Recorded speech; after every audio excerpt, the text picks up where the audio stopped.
It's Change My Mind Monday and Would You Rather Wednesday's more funny cousin. So we'll give it a whirl.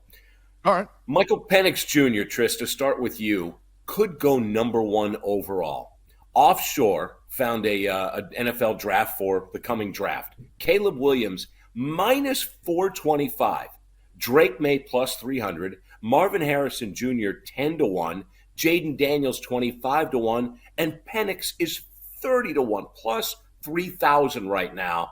Tell me a tale on a Tuesday. Penix is going number one overall. He was ridiculous. This is how it happens. This is how it happens. The folklore has already begun. We can already know. I texted PJ and I said, man, did Penix look good against a decent defense on a national stage when everyone was off work. Oh my goodness, putting up 400 yards and change. He looks like he's ready for the next level. And PJ said, yeah, he has solidified himself for the first round for sure. But if he goes out there and ends up blowing away one of the best defenses in all of college football and puts a stank on it and puts that long, deep ball on things all night long and crushes Michigan by his offense, yeah, I mean, he'll be definitely top 5. And in the conversation, Pro Day, the S2, and we saw what happened. All of a sudden, CJ Stroud's no longer number one overall pick. People, the thing that we forget is everything that we know right now is probably true, right? When we saw CJ Stroud, we saw that. He's very good. Yeah. And then you get away from college football and everything changes. They get into their underwear, they run fast, they lift weights, and they talk to folks. And then all of a sudden it's like, well, maybe it's actually Michael Penix that should be the number one pick and not Drake May or Caleb. Like you say, he was putting some stank on that ball last night, Penix Jr. Tossed for, 430 yards, takes his team to the national championship.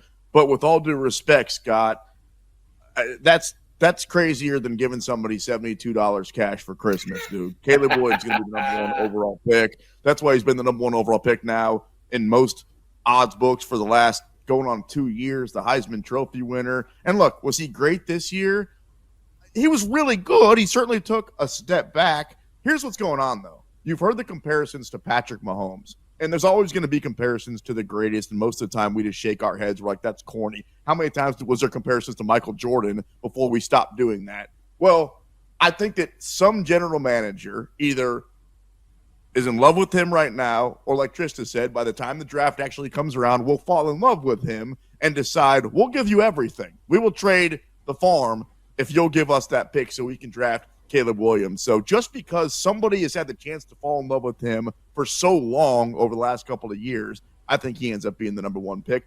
Could Penix go number 2 if he goes out there and has a lot of stank on that ball tomorrow night or next week and wins a national championship? $1 million. Absolutely. He's great. All right, we got time for one more tale on a Tuesday. Jim Harbaugh will be the highest sought-after coach during the upcoming offseason. And they have this per one hypothetical. So there's the hypothetical, hey, where do you think he could wind up? Harbaugh to be the Chargers' next head coach, Trista, at plus 375. Check out this list. Belichick, 4 to 1. Ben Johnson, the Detroit OC, who's gotten a lot of buzz and a lot of burn, 5 to 1. Frank Smith, who's calling plays for McDaniel in Miami, he's 650. Kellen Moore, who's already there, 8 to 1. Bieniemy, who has not had a pretty showing in Washington, 12 to 1, and even Ryan Day is on this hypothetical. But back to the original, Tell me a tale on a Tuesday. Harbaugh will be the highest sought-after coach this offseason. I mean, it's the inverse of what happened with Michael Penix.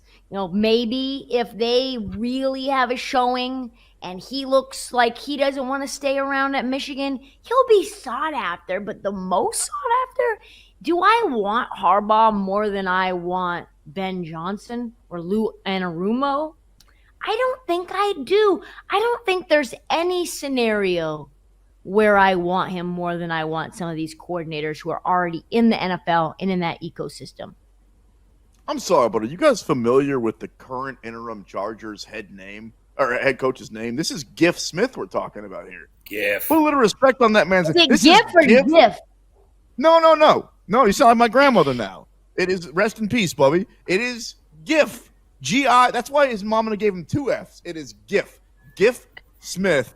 And I'm not saying that I know anything about him, where he came from, how he earned his job, if he deserves it. But his name is Giff Smith. It feels like maybe you give it a shot. Harbaugh is definitely going to be sought after this offseason. And it feels like there's a few NFL teams that would be willing to break the bank for him. Like Trista said, I don't think that Chicago is now one of those teams.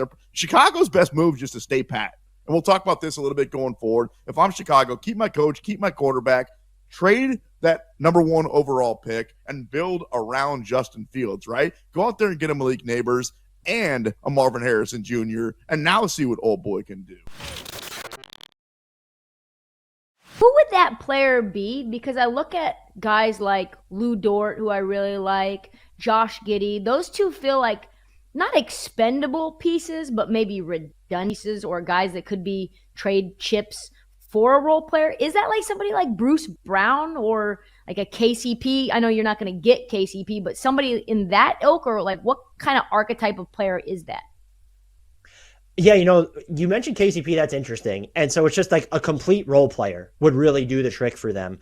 I think Josh Giddey is way more expendable to them than Lou Dort, but I agree with you that in the playoffs, teams aren't going to guard Lou Dort. They're not going to guard Josh Giddey at this point either. So that's something to consider.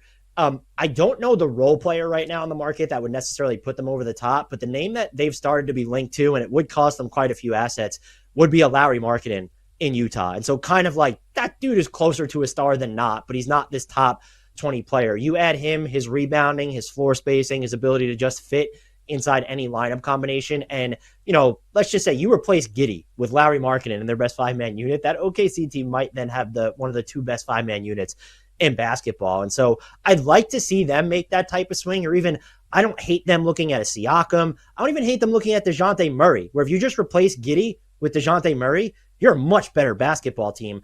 I don't think they're going to ultimately aim that high. And so it has me wondering, can they look at a Simone Fontecchio, who's been really shooting well for Utah this year? Just someone like that. Or can they go out and get a big? Is it an Xavier Tillman? Do they look at Daniel Gafford in Washington? I don't think that would necessarily nudge up their championship odds a ton, but I do think it would make them deeper and a little bit scarier against top-level competition in the postseason.